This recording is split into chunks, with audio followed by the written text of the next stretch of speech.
Обвинение запросило для бывшего премьера Кыргызстана 15 лет тюрьмы за коррупцию. Тем временем спецслужбы задержали блогера, под постом которого в социальной сети пользователи интернета высказывали нелицеприятные комментарии в адрес власти. Пользователи комментируют что-то, кто-то с кем-то не согласен, кто-то с кем-то поругался, даже, может быть, обозвал кого-то.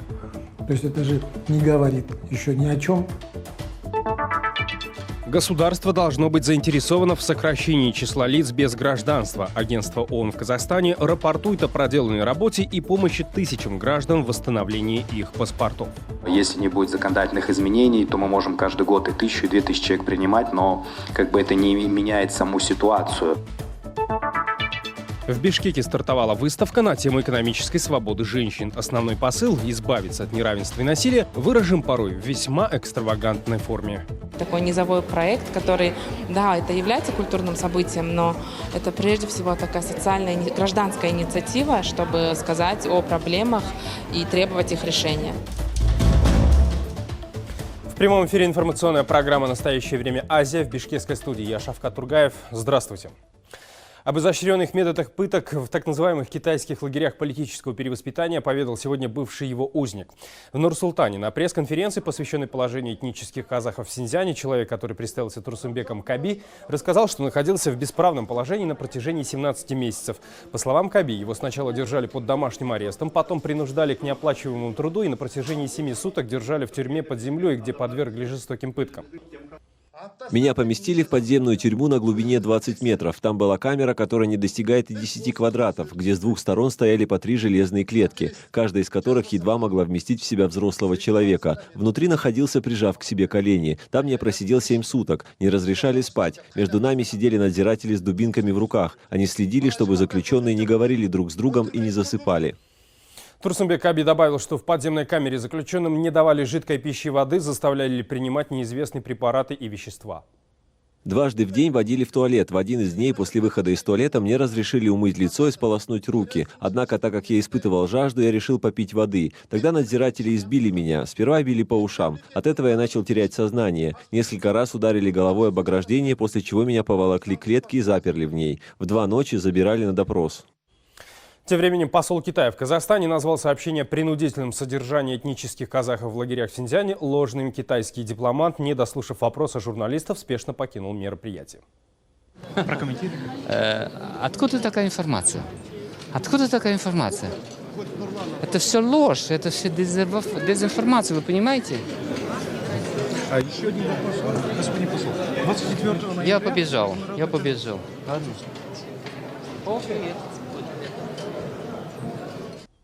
Информация о массовых задержаниях в Синьцзяне уйгуров, а затем казахов, татар и представителей других народов, в основном исповедующих ислам, и о создании там лагерей политического перевоспитания, поступает с середины 2017 года. В прошлом году ООН заявила, что около миллиона этнических уйгуров и представителей других тюркоязычных групп Синьцзяна принудительно удерживаются в центрах по борьбе с экстремизмом. Более миллиона направлены в лагеря политического перевоспитания. Тем временем Тверской суд Москвы сегодня вернул в прокуратуру уголовное дело Самаридина Раджабова. Рэпера, выходца из Таджикистана, обвиняют в угрозе применения насилия к полицейскому на несанкционированной акции протеста 27 июля в центре российской столицы. Судья Марина Сизинцева заявила, что в обвинительном заключении не уточнено место совершенного преступления. В документах написано, что оно произошло вблизи дома 1 по Цветному бульвару, но такой дом отсутствует, что влияет на правильность определения подсудности, препятствует установлению истины по делу, а также нарушает процессуальные права подсудимого, в том числе право на защиту, сказал судья. Адвокат Раджабова Сергей Бадамшин заявил, что защита согласна на возвращение дела в прокуратуру лишь при условии, что Раджабов будет освобожден из-под стражи. Но судья не стал изменять меру пресечения и оставил его под арестом в СИЗО. В Кыргызстане за критику властей в соцсетях задержали одного из блогеров. Объяснение чекистов получилось довольно витиеватым. Из пространного пресс-релиза следует, что Автандил Джеробеков, критикуя власть, разжигает межрегиональную рознь. При этом делает это не он лично. Антиконституционные заявления сделали комментаторы под его постами. Что об этом думают специалисты и какие именно комментарии имеют в виду ГКМБ, расскажет Джибек Бегалиева. В чем именно обвиняют Автандила Джеробекова, не сразу поняли даже юристы. В Госкомитете безопасности заявляют, что, критикуя власти в Фейсбуке, Автандил Джеробеков спровоцировал других пользователей на антиконституционные высказывания. За это администратора популярного в кыргызском сегменте Фейсбука паблика «Беспредел КG» водворили в СИЗО. Установлено, что АЖ распространял среди пользователей социальных сетей публикации, содержащие в себе заведомо ложные провокационные сведения, дискредитирующие действующую власть, и призывал к неподчинению и организации массовых актов протеста, которые разделили пользователей на противоборствующие группы, вызвали обоюдные оскорбительные комментарии, что в итоге привело к возбуждению людей чувства ненависти друг к другу в виде разжигания межрегиональной розни. Речь идет вот об этой группе, на которую подписано более 100 тысяч человек. Ее администратор постоянно публиковал разные вбросы на политические темы. Например, один из последних. Якобы посадочный талон на имя главных фигурантов расследования радиозатыка об отмывании денег через Кыргызстан с участием местных крупных чиновников. Первым делом многие пользователи решили, что дело именно в публикации на эту тему, однако в ГКНБ прислали скриншоты и заявили, что Джурабекова задержали за другие посты. На одном из скриншотов, например, кто-то пишет в комментариях: «Одни ашани, доколе». На другом комментатор пишет, что Кыргызстан продают уйгурам. Однако юристы считают, что пользователи соцсети не могут нести ответственность за комментарии под своими публикациями. Мы не нашли именно все то, что относится к статье 313, то есть именно возбуждение какой розни, между кем и как. То есть если на какой-то, скажем, да, на какую-то информацию в тех же соцсетях те, кто пользователи, комментируют что-то, и кто-то с кем-то не согласен, кто-то с кем-то поругался, даже, может быть, обозвал кого-то. То есть это же не говорит еще ни о чем. То есть что, какие-то последствия появились или что? То есть получается, что Автандил Джурабеков виноват в том, что у него под постом люди спорили, оставляли радикальные комментарии. В Медиаполисе напоминает, что ни в одном законе нет нормы о том, что пользователи должны модерировать комментарии под своими публикациями в соцсетях. Сестра Автандила Джурабекова тем временем обратилась к президенту Кыргызстана. Она считает, что ее брата на самом деле задержали совсем за другие посты. В качестве доказательства приводится пост на странице «Беспредел КГ» в Фейсбуке. Хабибулла и Соке вывезли Раима. А также Автандил обвиняет в том, что он призывал людей идти на мирный митинг 25 ноября. Автандил всегда был активным участником политической жизни страны. У него много заслуг. Некоторые из них – это то, что он предотвратил постройку многоэтажного дома на территории детской площадки в 8-м микрорайоне. Он выступал против застроек на территории парка Ататюрк. Юристы напоминают, что по статье 313 возбуждение розни предусматривается только один вид санкции – тюрьма. Автандилу Джурабекову грозит от 5,5 до 7 лет лишения свободы. Гособвинение попросил для экс-премьера Кыргызстана Сапара Исакова 15 лет тюрьмы с конфискацией имущества, лишением дипломатического ранга и права занимать государственные должности на 3 года. В Бишкеке продолжается суд по делу о коррупции при модернизации столичной теплоэлектроцентрали. Сегодня начались прения. Кроме того, прокурор попросил приговорить еще одного бывшего премьера Аджентура Сатыбалдиева к 11 годам, бывшего главу Нацэнергохолдинга Айбека Калиева к 17 годам, бывшего министра финансов Ольгу Лаврову к 7 годам и 6 месяцам заключения. В настоящее время она находится под домашним арестом. Также обвинение попросило 11 лет для бывшего исполнительного директора группы по управлению модернизации ТЭЦ Тимирлана Бримкулова и 2 бывших директоров открытого акционерного общества «Электрические станции» Салайдина Авасова и Джолдошбека Назарова. Прокуратура просит лишить их госнаград, чинов и взыскать с них сумму нанесенного крупного материального ущерба. А вот бывшего министра энергетики Осмонбека Артыкбаева прокурор попросил приговорить лишь к штрафу в размере 5 миллионов сомов. Это примерно 72 тысячи долларов. Ранее стало известно, что Артыкбаев уже перечислил на счет Генпрокуратуры 100 миллионов сомов. Это более 1 400 000 долларов. Обвинение считает, что вина всех подсудимых полностью доказана. По версии следствия, экс-премьер Сапар Исаков при выборе подрядчика якобы пролоббировал китайскую компанию TBA, которая предложила невыгодные условия модернизации теплоэлектроцентрали. И Сапар Исаков, а также остальные подсудимые якобы знали, что предложение китайской компании не отвечает интересам Кыргызстана. В итоге реконструкцию ТЭС провели за счет китайского кредита в 386 миллионов долларов. В Казахстане не ведется статистика лиц без гражданства. Тысячи людей умудряются долгие годы существовать без каких-либо документов. Среди них есть и беженцы, и люди, вернувшиеся из других стран, но потерявшие документы. Но стать полноправным гражданином у них нет возможности по целому ряду причин. Поэтому в стране растет число лиц без гражданства. Агентство ООН по делам беженцев запустило 10-летний проект, который поможет сократить людей без паспортов, рассказывает Шалпан Разбекова. Марина Татаринцева больше 20 лет жила в Казахстане без документов. Все из-за давней поездки в Россию. На родину в Алмату она вернулась еще с красным паспортом Советского Союза. Но сразу после возвращения потеряла его и зарегистрироваться не получилось. В 90-х годах уехала в Россию. Там сложились обстоятельства, вышла замуж, поменяла паспорт. И в 96-м году вернулась сюда.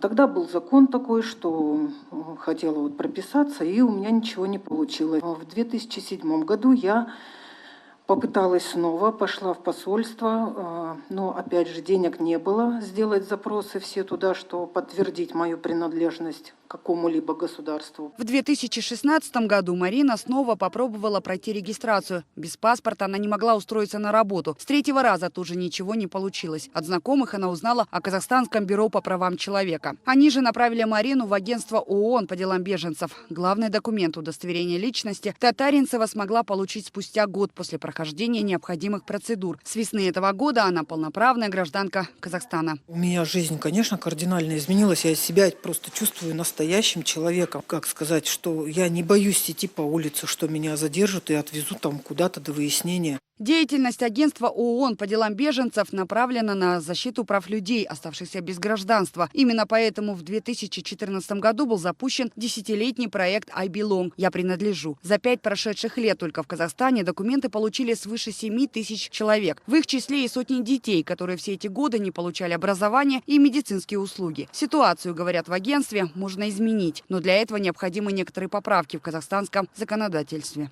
Мы, конечно, надеемся, что будут приняты в дальнейшем и другие изменения законодательства, которые позволят нам решить эту проблему. Потому что мы все прекрасно понимаем, мы людей принимаем, мы позволяем и помогаем, мы позволяем решать их проблемы. Но если не будет законодательных изменений, то мы можем каждый год и 1000, и 2000 человек принимать, но как бы это не меняет саму ситуацию. Однако, по словам Джаваги, многие проблемы возникают отнюдь не только из-за отсутствия той или иной статьи в кодексе. Иногда решающую роль может сыграть и человеческий фактор. Конечно, иногда бывает, что люди все-таки нарываются на безразличие, говорят, вот я годами хожу, меня оттуда посылают, потому что проблема в том, что людям не объясняют. То есть, мы понимаем, что дать кипу документов человеку, сказать иди, не все обладают, не все у нас юристы, правильно, не все обладают каким-то вообще образованием, есть люди вообще без образования. У нас есть заявители, которые, юрист сидит за них, пишет заявление. Человек приходит, я говорю, пишите заявление, он говорит, а я писать не умею.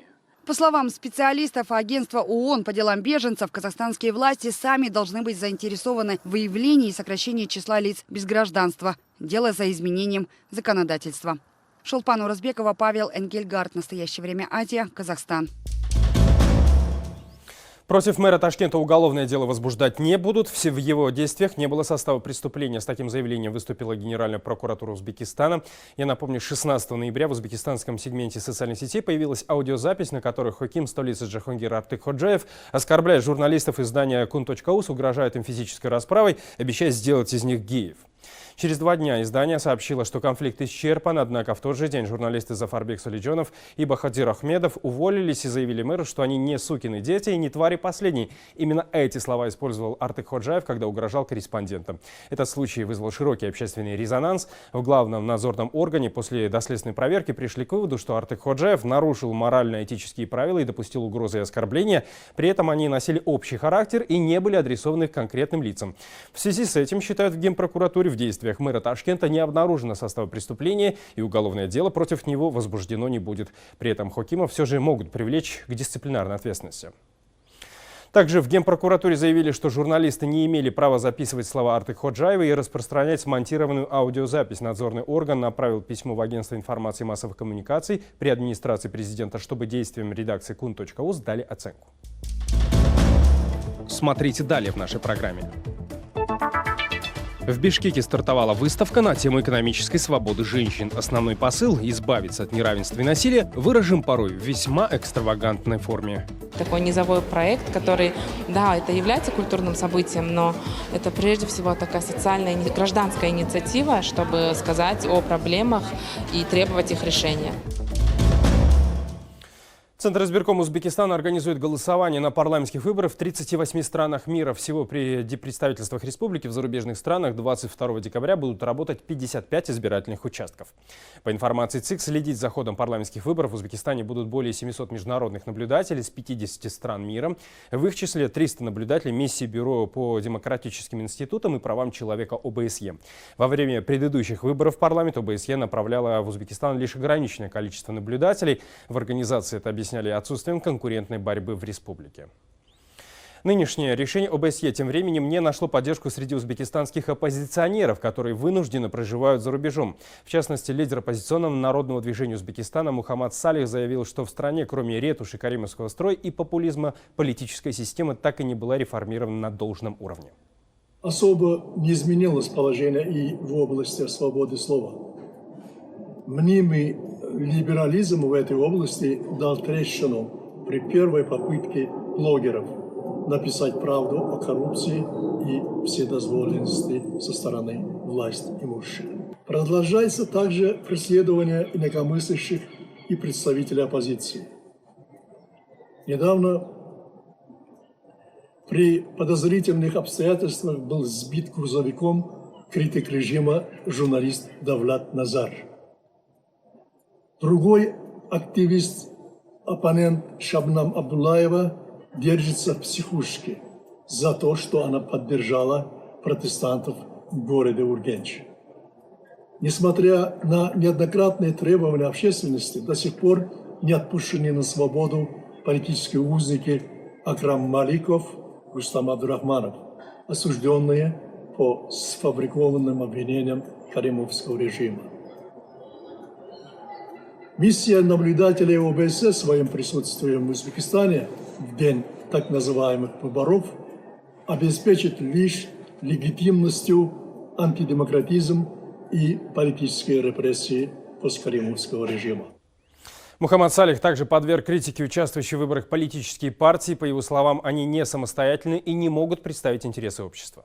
Вот вы сами посмотрите на эти 5 партий, которые были зарегистрированы Центральной избирательной комиссией как участники выборов. Они все кукольные организации, созданные давно еще самим Исламом Каримовым, бывшим правителем Узбекистана. Ни одна из этих партий не представляет интерес узбекского народа. Их функция – это имитировать многопартийность. Они называют себя оппозицией правительству, но в течение 25 лет они были заняты восхвалением правительства, одобрением преступления диктатора Каримова. Потому что всех их избирал сам Каримов. Они избирались до выборов. Они и сегодня избираются правительством и президентом, а не народом. По мнению оппозиционного политика, среди кандидатов в депутаты полностью отсутствуют оппозиционно настроенные претенденты. Для того, чтобы оппозиция признала электоральный процесс легитимным, по словам Салиха, власти должны провести реальные политические реформы. Должно произойти то, чему совершенно не готовы сегодняшние власти. А именно, реабилитация всех политических деятелей, несправедливо осужденных режимом Каримова за последние 30 лет, обеспечит возвращение изгнанных лидеров оппозиции в Узбекистан, официально объявит об участии политической оппозиции в выборах, зарегистрировать кандидатов от оппозиции депутатов в парламент. Это первые, самые важные условия для того, чтобы оппозиция признала выборы. Но это требование, конечно, не готовы исполнить сегодняшней власти. Современное искусство как призыв к решению социальных проблем. В Бишкеке стартовала выставка на тему экономические свободы женщин. Формат мероприятия организаторы обозначили как феминалия, то есть биеннале феминизма. Культурное событие собрало работы авторов с феминистской позицией из 22 стран. Основной посыл – избавиться от неравенства и насилия. В каких формах выражали эту идею, увидела Дарья Тимофеева. Я думаю, что это уникальное событие для музея, потому что в стенах музея такое проводится впервые. Директор не скрывает, прежде организовывали экспозиции в более привычном формате. Перформанс с внутренностями барана или прогулка обнаженной девушки по залам Национального музея казались чем-то за гранью. Но цель феминалия – отстоять свободу женщин, потому организаторов и участников не стали ограничивать в идеях. Такой низовой проект, который, да, это является культурным событием, но это прежде всего такая социальная, гражданская инициатива, чтобы сказать о проблемах и требовать их решения. решение, так как феминизм многим кажется чем-то радикальным или чем-то негативным. Очень сложно было найти финансирование, поэтому объявили сбор, и просто огромное количество кыргызских женщин поддержали, которые просто перечисляли по 200 сомов на наш счет. Тема первой выставки – кормилицы. Каждый по-своему ответил на вопрос, через что женщине приходится проходить, чтобы добиться экономической свободы. Некоторые работы вызывают, мягко говоря, потрясение. Одна из них – инсталляция, посвященная трагедии, случившейся в московской типографии 3 года назад. Тогда в пожаре погибли 17 женщин.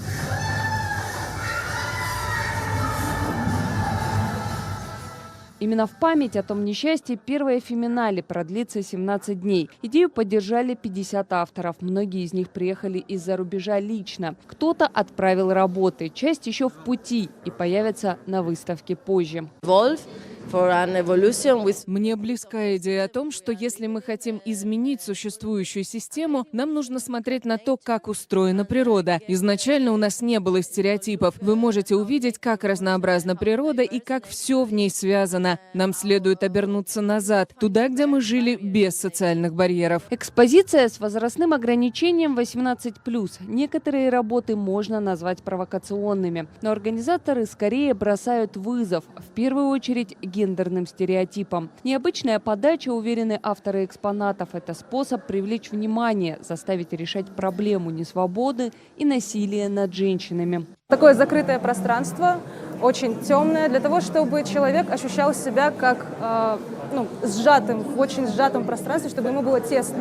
Потому что наше видео, оно вообще появилось как эксперимент, и мы сами даже не думали, что мы из него что-то вытащим. То есть я не хочу объяснять, про что это, потому что главное, чтобы человек сам додумался до того, что у него там в голове. В другом крыле зала представлено совсем иное видение кормилиц. То, как этот термин понимали творцы советского периода. Работы собраны из фондов Музея изобразительных искусств. Феминале по актуальной теме планируется проводить дважды в год. Активистки в будущем рассчитывают на большую поддержку и готовы передавать концепцию выставки другим странам-партнерам.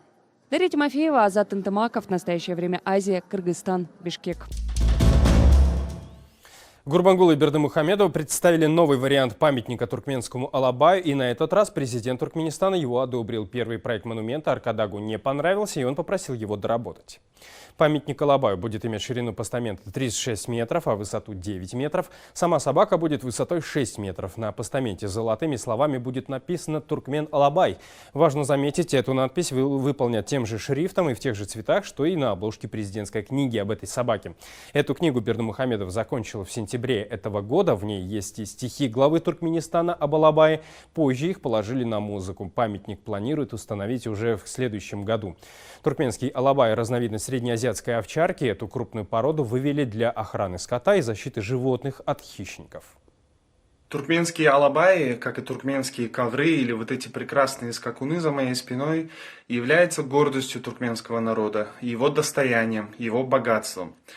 Поэтому вознесение собак до такого уровня, что ставить им памятник решили, в этом, наверное, нет ничего удивительного. Во-первых, как я сказал, это богатство страны, во-вторых, это Туркменистан.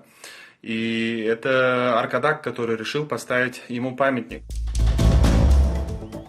Это были все новости, о которых мы хотели вам рассказать. Смотрите нас в социальных сетях, в эфире своих национальных телеканалов и в прямом эфире круглосуточного телеканала «Настоящее время» в Ютубе 24 часа в сутки, 7 дней в неделю. Мы встретимся с вами завтра. Всего доброго.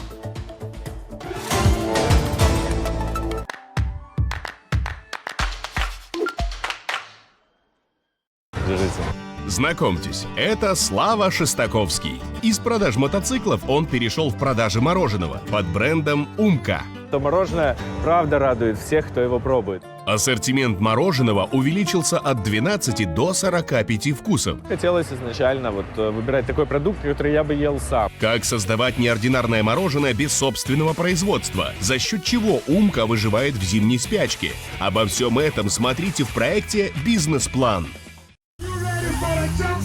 Сейчас самый революционный звук — это Озонта. С приходом Озонта самооценка ганских музыкантов резко выросла. Музыка распространилась по всему обществу, и международное звучание имеет глубокие национальные корни. можно создать интересное сочетание популярной музыки и живого фольклора. Когда звучит песня о